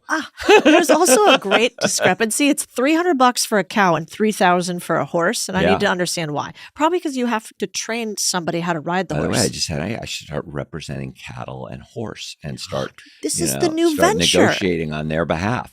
Come to Texas, better tax code. Yeah, come on. Fantastic. Yeah, well, I do get hay fever though. That could be problematic. Yeah, Austin's terrible for that. Actually, you're not going to like it. Plus, the weather's abysmal. Yeah. No, I was in Austin visiting a set once in May, and I went downstairs to get in my car at 6 o'clock in the morning. It was 96 degrees, and I said, "Oh, this is not for you." That's true. You come to LA, you're like, I get it. Yeah. I like to give California some shit. Yeah, we wandered out of the desert a long time ago, and we decided not to go back. Exactly. Okay, I want to close out, if there's any that you can think of, with stories about talent that you haven't told before. Like, do you have any where you're like, I was having dinner with this guy or gal? I mean, a lot of them that I didn't know about. Like, I didn't know you knew Aaron Sorkin and the LeBron James deal that you pulled together. So I don't know if you have any that you feel comfortable or that aren't going to be I don't NDA. really have any like, oh my God, this story, that story. And if I did, I'm not going to tell it. I could just, in my life, I've had some amazing moments around talent. Mm-hmm. When we started our music business, we represented, one of my colleagues, Ken Fermaglich, represented Axl Rose. And he kept saying that Guns N' Roses were going to have a reunion and it's going to be incredible. I was like, And a couple of years later, at Coachella, they were a headliner at Coachella, and it happened to be my birthday. And I remember standing there in the middle of Coachella watching Guns N' Roses, doing their headline act. And I thought, wow, I am in the music business. And it was an incredible experience. And then, early on, we made a deal with Rich Paul. We brought his agency over and we got into the sports business. And I helped LeBron make this GMC deal at the time, or helped Rich make the GMC deal on behalf of LeBron. And I remember being on the sideline, on the court at the Laker game at one point. And I'm standing there with Rich, and LeBron walked over and he gave me a handshake and pulled me in for a hug. And I thought, wow, I'm getting a hug from LeBron James on the floor at the Laker game. Wow. So, the great thing about our thing is these moments happen and you can't really believe you're there. You can't believe you're saying those things. You can't believe this is what's happening. And I've had so many of those moments, so many moments throughout my career where I was just like, wow, this is incredible. And I never want to lose sight of that. Yeah, it's really beautiful. So what would you say to a young person watching us today who maybe they've got that twinkle in their eye? They want to be in the movie business. They want to tell stories in some way. They want to be part of the Hollywood scene. What advice would you give them? Well, first of all, I would say develop your taste. Really understand what's good. And there is a difference between good and bad. It's not all totally objective or subjective. There is some objective good, and know what is objectively good. So be a student and remain curious and keep open to new stuff. And now I'm going to sound like a really old person. Read good things. I mean, this is like, I talk to I used to talk to the, trainees and people say, you have to be reading. Reading is still, storytelling in its most basic form. Great storytelling is what we're doing. So understand what makes a great story, and if all you're doing is reading, Think and Grow Rich and how to get 6-minute abs and Think and Grow Rich and you're missing an incredible universe of great experiences. So That's it. And, I've been blessed with being incredibly curious, about lots of things, so I know, I'm interested in a lot, everything from art to sports, to music, to film, to books, to this, that. I don't know why, but I am. And I'm really lucky for that. So I get to really taste all these different amazing flavors. And it keeps me really excited about the world that I live in today. So what if you had to leave them with 2 or 3 books, or 2 or 3 things that they should read? Where do you start? You get to give them a tiny little library. Wow, that's hard. But I mean, to me, I can't even begin. But, Lonesome Dove, Larry McMurtry's great novel, is an incredible book, an incredible literary experience. And I would really recommend everyone read that. And then one of my favorite books that taught me more about relationships and family than almost anything is a book called I Know This Much Is True by Wally Lamb, which I always recommend. And it really also talks about forgiveness, and the power of forgiveness in our life. So, for people who are having a hard time forgiving something and someone, which a lot of people are, this book really lays it out in a way that you can connect with. That's so good. Thank you so much for being here today. This has been such a pleasure. Thank you so much for being interested in having me. Oh, it's fantastic.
Most of the greatest entrepreneurs, you actually would not want them as an employee. I was literally going to bring this up. Steve was an eccentric. He was 19 years old, show up barefoot. He only wanted to work at night. Everybody's telling Nolan Bushnell, get rid of this guy. He's like, no, I want to capture the upside. And because the upside's so extreme, I'm willing to deal with the downside. The guy that I have on today, David Senra, has become a friend. There is nobody in the world, I am convinced, that knows more about the world's greatest founders. So if you want to see inside Jeff Bezos' head and inside of founders that don't even exist anymore but have shaped our world, you're going to want to listen to this episode. Keep your freedom. You can control what you work on. If you love it, you'll do it all the time. If you do it all the time, you'll get really good at it and money will come as a result. Yeah, obsession is kind of contagious, isn't it? I would say passion is infectious. You have me peaked. I want to hear this Mr. Beast story. Oh, so this is the funniest whatever. He goes, I want to run an ad where it says, Mr. Beast wants founder friends. Stop it. A lot of people don't understand. The founder life, it is kind of lonely, and only other entrepreneurs and other founders kind of understand that. Do you need to cut people from your life that do not want to win? Yeah, I was literally thinking about this morning. I was curious for you, you've talked a little bit about relationships of famous founders and entrepreneurs. Like, what have you found are the marriages or relationships like by the greatest entrepreneurs? Marriages? Yeah. Terrible. They're terrible. I mean, there's very few people, because you tend to be obsessed. Like, I also think like it's important to note. So the people that appear on Founders Podcasts, right? They were so good at their jobs that somebody wrote a book about their life. This is like the tiniest percentage of any humans that have ever existed. So of course they're like outliers of outliers. And what I would say is most people over-optimize their professional life to the detriment of their personal life. And there's a great documentary on this called The Defiant Ones, which is one of my favorites. It's probably my second favorite documentary besides The Last Dance, if you're like an obsessive person. And I've probably watched The Defiant Ones at least 10 times. Jimmy Iovine, who many people would be surprised. They're like, you know, out of all the people you want to meet, who would you want to meet? And in my top 3, Jimmy Iovine was in there. It was James Dyson, Jeff Bezos, and Jimmy Iovine. And Dyson and Jeff Bezos makes perfect sense for somebody that, you know, studies the history's greatest entrepreneurs. We're like, Jimmy Iovine, why? And I was like, you just got to watch The Defiant Ones because it's a great documentary. People think it's a documentary on the relationship and partnership between Dr. Dre and Jimmy Iovine. No, it's a documentary on entrepreneurship. They're just very entrepreneurial. And in that documentary, they interview Jimmy's ex-wife and they interview Dr. Dre's wife, who then they've since been divorced after that. And, you know, they both talk openly, both of the women talk openly about how difficult it is to be married to people like this. And I think they can describe it better than anybody else because it's from the spouse's perspective. But it essentially comes from, you have usually highly disagreeable people, very driven people, obsessed people, have a hard time, you know, taking a break, are dedicated. And you can't have a relationship if you're not, you know, spending time with the other person and making them a priority. Yeah. Do you think that entrepreneurship is a trauma response in some ways? Like it's like PTSD and so you become an entrepreneur? I actually have a lot of people, you know, because when you think about these life stories, there's usually some kind of like unhappiness, usually an issue with like their parents, like a relationship with the father is a big instigator. Maybe they grew up in poverty. I would just say that I don't think it's prerequisite for extreme success. It's just that most humans grow up in bad environments. And so I think it's literally just a bigger sample size. You can, you know, grow up with in a loving household and still have extreme success. I don't know if it's a trauma response. I do think I have a different view of this. Like I hope, I was just talking to Toby Luque of Shopify about this. He said something interesting because I had a long form conversation with him for the new show. And he said at the very end, he's like, oh, me and you have the same job. Our job is to create more entrepreneurs. And I never thought about that because he was a fan of both founders, of the podcast founders too. And I would like to help entrepreneurs surface useful information for them, but I don't know if you can create more of them. Mm-hmm. Maybe he could.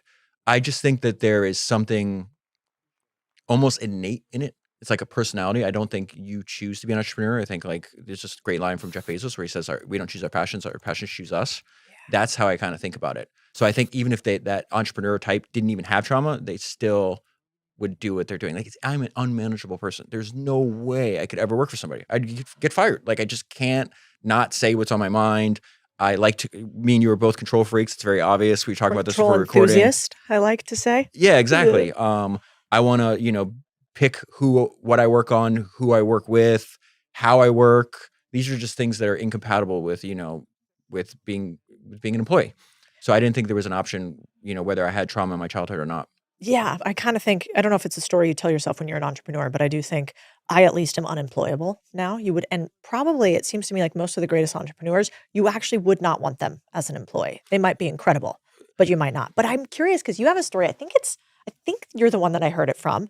It was about Steve Jobs and the founder of Atari. I swear to God, that was on my mind just Really? now. I was literally going to bring this up. Okay, yeah. Tell us a story. So there's an interesting thing that I'm very interested in these ideas that people that didn't know each other, lived at different times, worked in different industries, and in many cases, you know, were in different parts of the world arrived at similar conclusions. Mhm. And this idea that I've now heard from a bunch of living entrepreneurs. So Daniel Ek, founder of Spotify, told me this. Kareem, founder of Ramp, told me this, that they hire for spikes. And their point was that, big corporations, the advantage that you have as like as a founder-led company is like big corporations kind of like manage to the middle. So they want you to look a certain way, act a certain way. There's just a lot more like structure around them. Where if you're a founder-led company, you have the authority that like, a non-founding CEO probably lacks. And so their whole thing is just like, I don't judge you by your worst idea. I judge you by your best. And usually if you want the most talented designer in the world or the most talented programmer in the world or the most talented X of anything in the world, they're going to be unusual people with very distinct personalities. And a lot of their personality types will usually lead to like bad behavior. And so like one example of this is like one of the best designers that Spotify ever had. And this is the early days of Spotify. It's like he was bipolar and also an alcoholic, but also the world's best designer. And if the CEO and the founder didn't sit next to him while he designed, if Daniel got up to go take a call or something else, they'd lose track of this guy for days. He would just like take off running. So he literally, people were telling Daniel, like, what are you doing? You're the founder of this company, your CEO. It's like, you can't just sit and babysit this guy. He's like, he's so talented. Yes, I do. It's a very high leverage, thing I'm doing right now, as opposed, and they knew it wouldn't last forever. It's not somebody's going to work with you for 20 years. And this is not new. It's like you'll see these characters in these books. And so I didn't know this until I read, I think I've done like 15 episodes on Steve Jobs by now. But one of the funniest things was Nolan Bushnell. A lot of people don't realize that in that time in Silicon Valley, this was probably 40 years ago, very common for founder starts a company, raises money, bring in professional management. There was very few of these like founders in their 20s left to run their companies. And Nolan was one of the first ones, and he was like 27. And he thought both Steve Jobs and Steve Wozniak were very talented, but Steve was an eccentric. He would show up to the office barefoot. He was 19 years old, show up barefoot, refused to shower, I think at the time was only eating like a fruit diet. Like he just had a very extreme personality type. And then he only wanted to work at night, and he insisted that he could sleep in the office. And everybody's telling Nolan Bushnell, like, what the hell is wrong with you? Like, get rid of this guy. He's like, no, he's like, I want to capture the upside, and I'm willing, because the upside's so extreme, I'm willing to deal with the downside. And so he's like, okay, we kind of secluded Steve away from the rest of the general population, and we let him work at night, and we just, told people to hold their nose because he had such offensive body odor, and he slept at the office. And he wound up being that would wind up being a good trade that Nolan did. Yeah, I think I saw somewhere it was a video on divas and hiring divas one way or the other. It might have been Steve Jobs too. And I thought about it because we had one of my best engineers. He's brilliant, and I won't say who he is, but he is building one of our products. And anyway, he's doesn't have very high EQ. So his engagements with other people are either extremely passive or like psychopathic. So I have to have a chat with him every so often. And the other day, so I'm like, hey man, you gotta push on this team. You gotta push harder. And he's like, no, I'm pushing. And I'm like, need you to have some big energy. Get in there. I want you to tell him what to do. Like you are in charge, you go. Well, that translation turned into him walking into a room full of like 80% women and going, Codie told me I had to put my on the table. That was like my life. And so the women came to me and they're like, this was odd behavior. I'm like, listen, that's probably my fault. I'll correspond with him, but we're not doing anything about it because he's so good. So I do relate to this idea of divas or really high performers sometimes being somebody that you have to keep, sometimes somebody you have to get rid of. There was another one that you talked about that I really liked, which is I'm obsessed with George Lucas. I just love that he's a world builder, plus has been transcendent for decades. And he was supposedly like really difficult to work with. And I loved the some of your stories that you've told about him. But I was wondering, like, he not only was really difficult, but came up with wild ideas and worked with really spiky people. Do you have a favorite story from George Lucas? Or do you have something that you think George Lucas would teach people that most people don't realize? There's a great biography of George Lucas called George Lucas: The Life. It's written by Brian J. Jones, who's also a prolific biographer. He has a bunch of biographies I like. But it says the most important line in that book is that George Lucas unapologetically invested in what he believed in most, himself. And he was another control freak. And one of the biggest bets he did, so he did this movie called American Graffiti. And he didn't have any leverage at the time. because he was still a rather unknown director. Again, another thing that was very rare is to have directors in their early 20s. The director that kind of blazed the path for all these guys was a guy named Francis Ford Coppola, who was running major, big budget, major movies. He was like in his late 20s. He's probably around 27 as well. And so Steven Spielberg saw this, George Lucas saw this, Brian De Palma saw this, all these directors and filmmakers that were friends with each other. And I think Coppola is like, maybe half a decade older, maybe a decade older. And so he played a huge role. But at the time that he's making American Graffiti, which is one of the best returns on investments, I think he did the movie for like $1 million, if I remember, and he made like 57 million at the box office. But because he didn't have creative control, and he wanted final cut on his movie because it wasn't just a movie. It's very personal to him. They cut like 4 minutes from the movie, and he said it's like cutting off fingers. It was so painful for him. And that led him to, I think he made like $4 to $5 million on that movie, which a ton of money back then. And then that he wrestled on the next project for creative control over Star Wars. And then he wanted ownership of the merchandise rights. And I think the merchandise rights were the most important thing. I forgot the other thing that he argued. It was like a very simple contract. But I think just the idea of like, I believe in myself. I'm willing to take less money up front, because a lot of directors are just like, no, just pay me $10 million and you keep all the money in the back end. He's like, I don't care about the money. I care about the control. And if you're talented and you maintain control, you wind up with the money anyways. That was, I think, one of the most important lessons from George Lucas. Yeah. You know what you've also talked a lot about, which I'm curious, and you almost only talk to entrepreneurs that have had massive longevity. And you have some great quotes on longevity too, how, history's greatest entrepreneurs think in decades. There was another one I really liked, talking about personal standards. I'm curious, what have you seen it takes to last as an entrepreneur? Like, so many people flame out. What do you want to do if you want to succeed for the long term and not be a footnote in history? I'm glad you picked up on that, because it is one of the most important things for me. Like, I'm terrified of being successful for a year or 5. I almost think like being successful and losing it is worse than never being successful. So, somebody runs a company and looks like success on paper for a year or 5 years. Like, it's like, that's not interesting to me. So for the new show, if you look at, we can go through like the first 3 guests. First guest, I picked them on purpose for this exact, we both share this love and admiration for Charlie Munger, you and I do. And he thought durability was a first-rate virtue. What he means is like, you build a company to last, not to just make a bag of money and then disappear onto an island. I'm not interested in that. And so when I thought about the people that I wanted to talk to, and this is this haunts me in my dreams. So, I had a nightmare the other night. I'm literally arguing with people because they're like, why don't you interview more startup founders? And I was like, I want people that have done, that are not just promoting something. Because a lot of the entrepreneurship industry, especially people that you're consuming this content, it's all, usually tied to some kind of like VC-backed company. Yeah. They're promoting, they're talking about stuff they may do in the future. And a small percentage of them will do what they're saying in the future. Somebody else can do that. I want you to be able to point to a body of work and be like, this is what I did. And this is what I learned by doing this. And I want to surface those ideas. And so like Daniel, first guest on the new show, Daniel worked on Spotify for 20 years. Second guest, let me see if I can go through this by memory. Second guest, Michael Dell. He started Dell when he's 19. He's 61 and he's still doing it. Dude, tell him that line that Michael Dell has about how many days of the week he works. So I have that on my wall. So this was hilarious because I actually DM Michael Dell because he's been very nice to me, and he like tweets and posts on LinkedIn about founders that he thinks it's like a useful tool for the world, and I really appreciate it. And then I get to spend time with him, and I think he's the GOAT. He's just one of the most kind but fascinating people to talk to because of, again, we're starting a company at 19. This is how crazy it is. I'll get to that statement one second. I highly recommend everybody read his autobiography or listen to it because he actually reads the autobiography.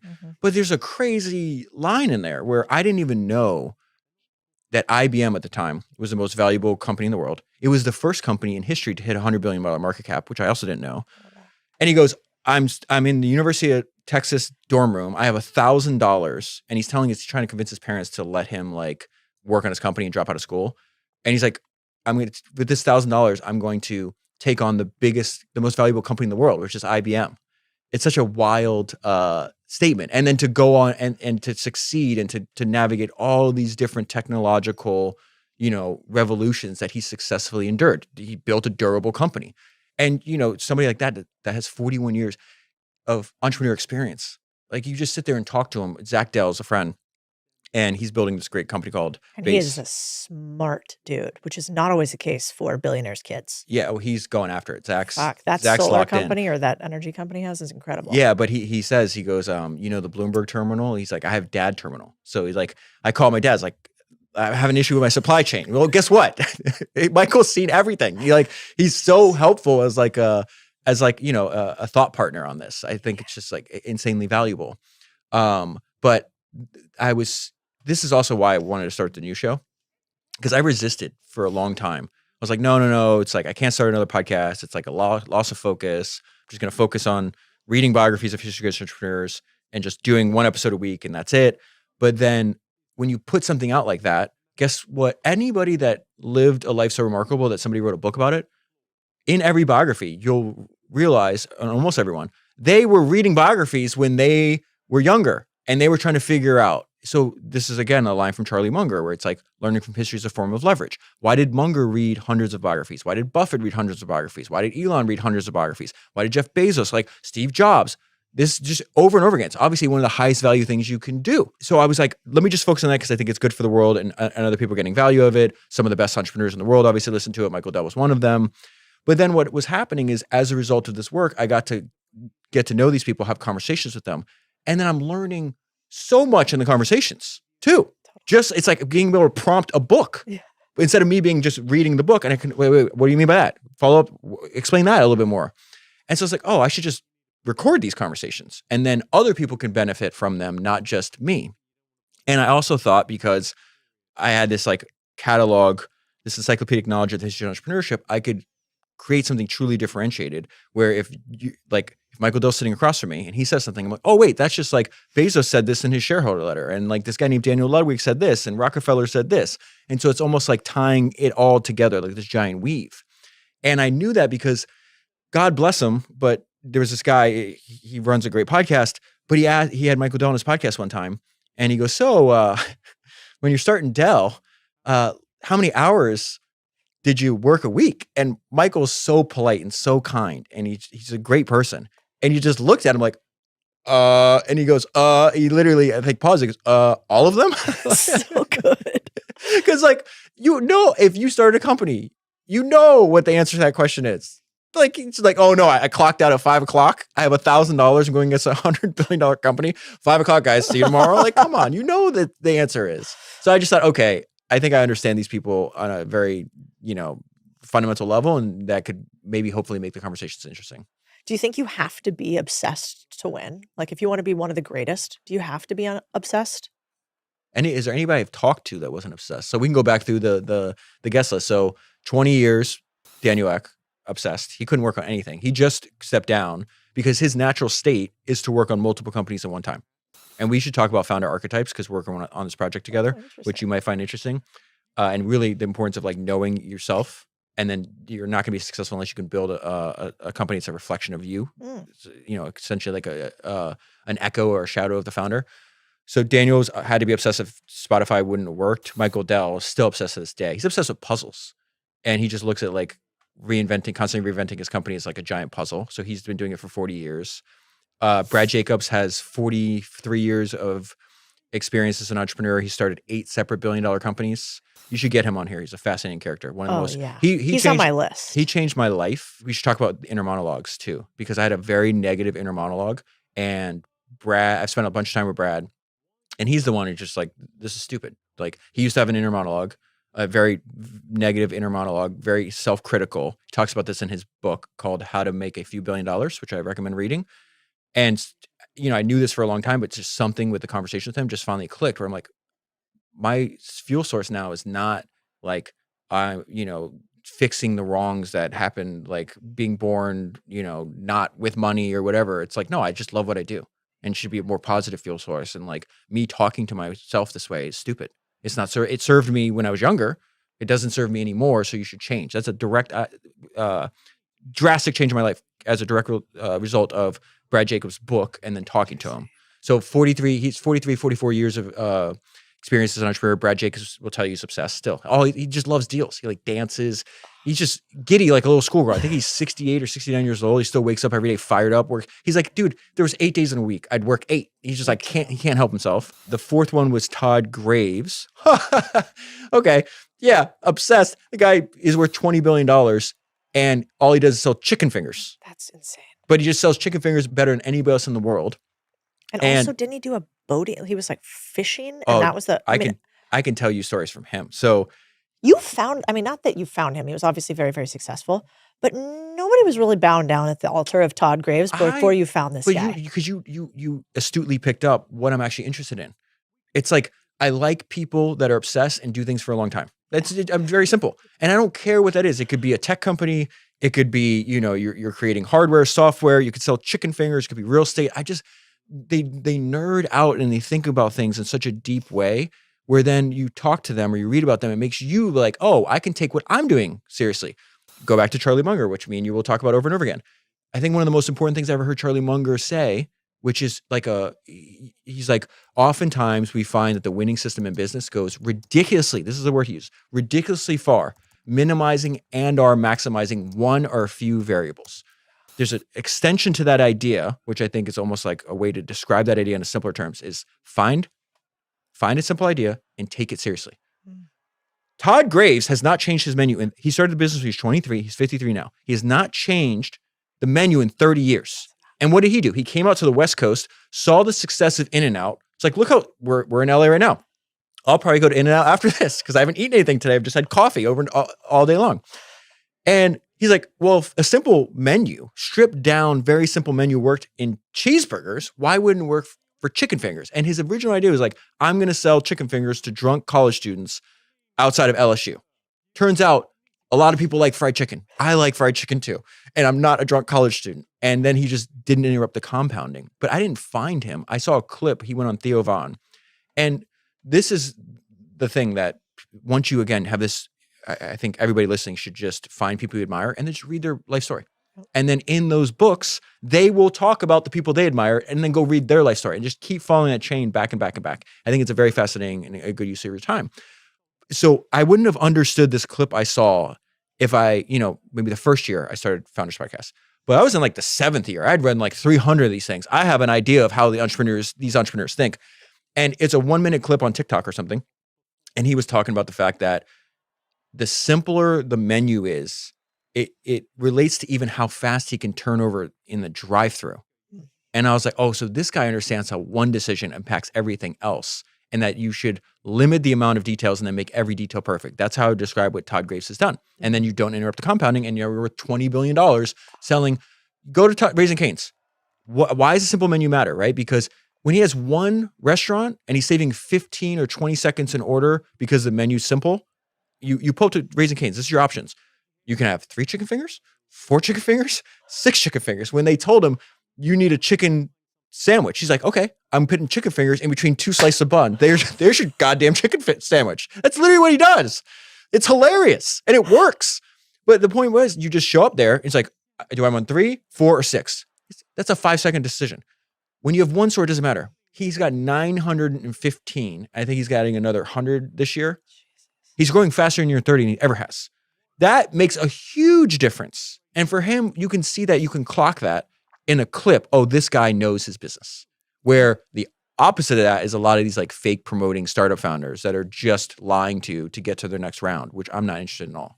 At all. True. You know what's fascinating about the world's greatest founders like Steve Jobs? Steve Jobs didn't just control the product, aka the iPhone or the MacBook and the computers that you're on every day. He controlled the distribution. He controlled the back end of it. What do I mean? Well, the App Store, right? He knew that he wanted to control the way that apps got delivered to you. He wanted to actually be the entire marketplace. You want to distribute your product, but you want to make sure that you also own the distribution network. So what can you own instead? Your newsletter. That is why I'm obsessed with this company called Beehive, so much so that I invested in it. I have a newsletter that now goes out to 1 million people and I get to control if they get my information or not. And so with Beehive, you have a founding team that is obsessed on one thing: how to get your clients to read your things. How do you get to have better open rates? How do you get more subscribers? How do you get better design? How do you get ads placed in there so you can get paid to even go and distribute your ideas to other people? That's why I'm obsessed with Beehive. And if you already have a newsletter, you should move to this platform. If you don't have a newsletter, you need to get one. And I've got a discount code for you on it today. If you go to beehive.com, BEEHIIV.com, and use code CODIE30 for 30% off, I am going to hook you up. So just like Jobs, you own the distribution, not just the product. One makes me think of like Ray from McDonald's too. But the other day I was at this place called Pop-Up Bagels. Have you ever been to it? No. I can't stop going I'm trying back. to limit my carbs. Yeah, this is not good Cody. for you. Don't go there. Don't go there if you want a six pack. I'm on camera a lot this year. Come on. But the part that I find fascinating is the exact same thing. You can have 3 mini bagels, 6 mini bagels, or maybe you can have 12. Those are the only options. The line is always around the corner. It's this big. It's the tiniest little center that you can imagine. They give you like kind of an astronomically large 3 types of cream cheese. You could pick between each type of cream cheese. And it's watching it is a masterclass in business because the line is incredibly long. The bagel options are all the same. It's all open, so you can see the bagels being made simultaneously. By the time you order, they've already pulled up your bag, even in a line of hundreds of people, with your name on it. The bagels are hot the second that you get them. They're just small enough where like you want to order a few more than you probably need, so they're not the large ones. $15.75 for 3 bagels and a cream cheese. The margin must be incredible on it. And you see these people run through the business. And I just watch that and think, everybody's like, oh my God, aren't these bagels amazing? I'm like, that's the least interesting part about this business. And so it is so fascinating when you can see an entrepreneur who understands that like every business is a widget business in some way. If you can get excited about chicken fingers or bagels or whatever, you can win. And I think the bagels are probably amazing because it's not people are like, oh, to be a master of something, it's 10,000 hours. No, it's 10,000 iterations. And the amount of iterations they had gone through to finally perfect their product. And then the whole thing is they don't stop. So you go back to this. So like Todd Grace did it for 30 years. That dude, you talk about obsession. I told him I was so excited. So like, I'm obsessed with podcasts. People think I love reading and I definitely do. But what I realize is like my real obsession is podcasting. And so what happens is when I have these conversations now, I'm usually like, I don't do drugs. We were talking about this right before we started recording. And I've never done ecstasy or any kind of psychedelics, but I would have to imagine this is what it feels like to do ecstasy because I'm so wired and like high as a kite on excitement because you absorb their energy and enthusiasm for their business and it translates to you. Yep. And I was telling Todd, I was like, dude, I need like help sleeping. And a friend of mine recommended this like non-addictive sleeping medication. And he's like, what is that? I go, why? He goes, I need it too. He's like, I slept 3 hours last night. I go, why did you sleep 3 hours? Because I couldn't wait to wake up and get inside of a store. He calls his restaurant stores. And that's what he does. He travels around and like he literally 30 years in, he'll like, you go to some Raising Cane's and he's working the drive-thru. His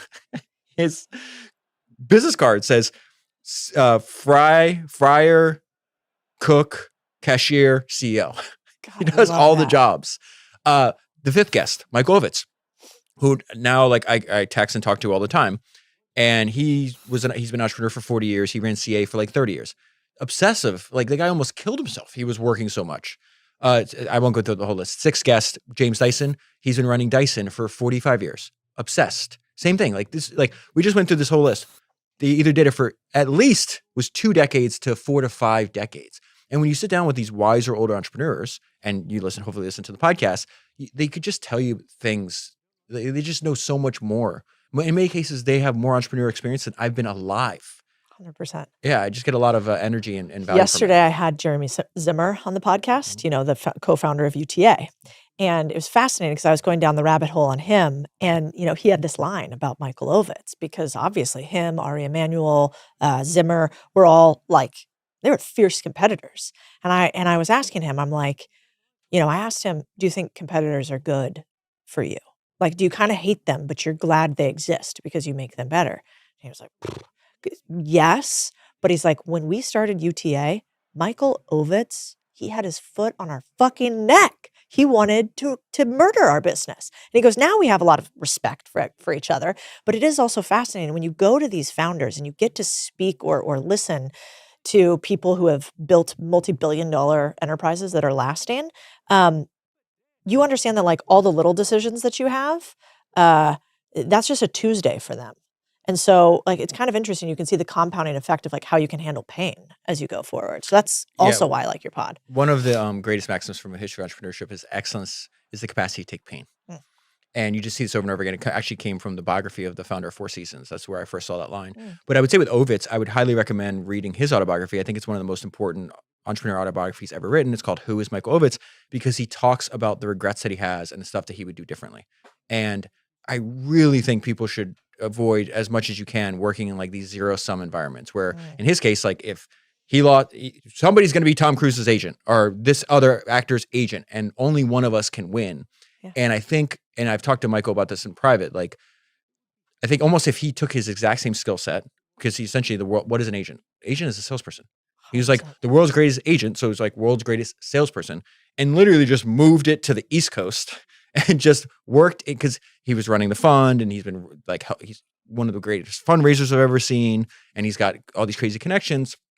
And I just think one, not that he made enough money. He's a multi-billionaire. He's fine over there. He would have made more money, but I think he just wouldn't have been universally hated because, you know, he essentially monopolized the entertainment industry. I think he had something like 80% market share with all of the directors, the actors. I forgot the exact number. It's in the book, but I think he just did a service to the future generation of entrepreneurs who's like, hey, that was actually a mistake. You know, burning through relationships with all kinds of people was a mistake. It's something I definitely learned from. Like I am pretty obsessive with my work, but I actually think my relationships now, my deep, true friendships are more important to me, either equal to or more important than my work. And that is like a relatively new revelation for me. I thought I was an introvert. I thought, you know, I was like a lone wolf. I thought I didn't need anybody. And I realized, oh no, I just had like low quality people around me. And like, if you can surround yourself with high quality people, hold yourself to high standards, and then they also hold you to high standards, it's like one of the greatest things about being alive. So at this point, we're like, I will literally take time away from work to deepen an existing relationship and friendship. And I think that's the stuff. I mean, I talked to John Mackey for the new show too, for another 45 years he worked on Whole Foods. And after we recorded, I wish we got this on recording, but we didn't. And he goes, he's 72. He goes, David, when you're my age, you're not going to be thinking about the 5,000th Whole Foods store. And he's very proud of building Whole Foods. You're not going to be thinking about the 5,000 Whole Foods store. You're going to be thinking about the relationship you have with the people you love. Yeah. And I'm like, okay, well, he's got 30 something years on me. What's the point of me having these conversations if I'm not going to change my behavior? If I just like, oh, great, I'm collecting information and not changing anything, then what is this? This is a waste of time. I wonder though if some of this is like the right guidance for the right season. For instance, if Michael Ovitz and Jeremy Zimmer and Ari Emanuel didn't have their feet on the proverbial neck of some of their competitors early on, would they be who they are today? Like, do you have to be one way when you're young? And then as you get older, you become the wise elder. And that's when you stop going to attack the, you know, other parties and instead kind of go together with them. The interesting thing, and I'm somewhat skeptical of people that say they would do things differently. I wonder if they would, right? Or does it just sound better?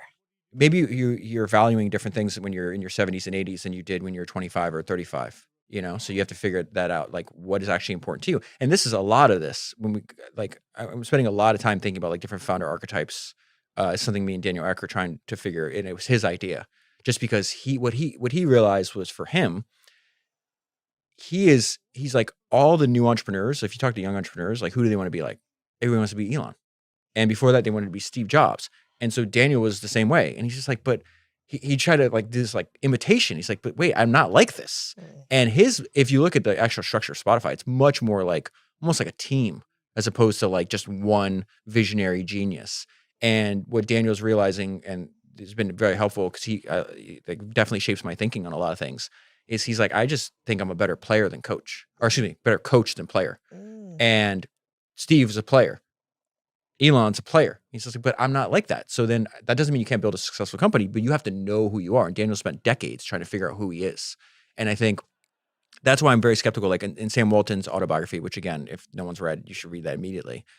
You know, he's like, yeah, I missed out on a lot of my, you know, essentially Walmart was his entire life. He worked like a dog all the time. You know, he did have this weird balance where he would take off in the middle of the day. He'd work on Walmart 7 days a week, but he'd take like an hour to play tennis or an hour to go hunt with his dogs in the middle of the day, but then you'd be right back on it. But you miss out on some of your kid's childhood, time with his wife and everything else. And he's dying of cancer when he's writing that book. He knows he doesn't have much time left. And he's like, but if I'm being honest, I wouldn't really do much different. I would still do exactly what I did. And so, yeah, that's a great where you were like insight that your question was actually getting to, which is just like, do they actually mean it? If they could replay it, would they do it? They might replay it as a 70 or 80-year-old man. Would they replay it at 35, super aggressive, still trying to prove themselves? I don't know. I doubt that they would. Do you think that you also have to surround yourself only with other people who want to win like you do? Like, is that old saying, you're the average of the 5 people you spend time with, the Jim Rohnism? Like, is that true? And have you seen with the history's greatest entrepreneurs, do you need to cut people from your life that do not want to win? This is something, it's funny. I was literally thinking about this morning. There's a line in Brad Jacobs' new book, which is hilarious, called How to Make a Few More $1 billion. So good. It's so good. I aspire to write that book, don't you? Okay, so I didn't grow up with any money, right? My parents never even graduated high school, much less college, right? I was the first person in my family to graduate high school, which is a crazy thing to look back on.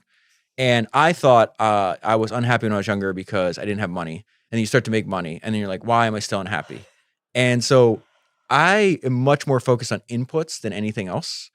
And I think a lot of, like, there's this great book. Have you ever read Bill Walsh's book, The Score Will Take Care of Itself? Yep. So I think there's a lot of wisdom in that book where it's like, just do the best job you possibly can with the opportunity right in front of you. This is something that recurs in a lot of the biographies, that opportunity handled well leads to more opportunity. And we were talking earlier before we recorded that one of my closest friends is Patrick O'Shaughnessy he's an investor, but he's more well known because he has this great podcast called Invest Like the Best.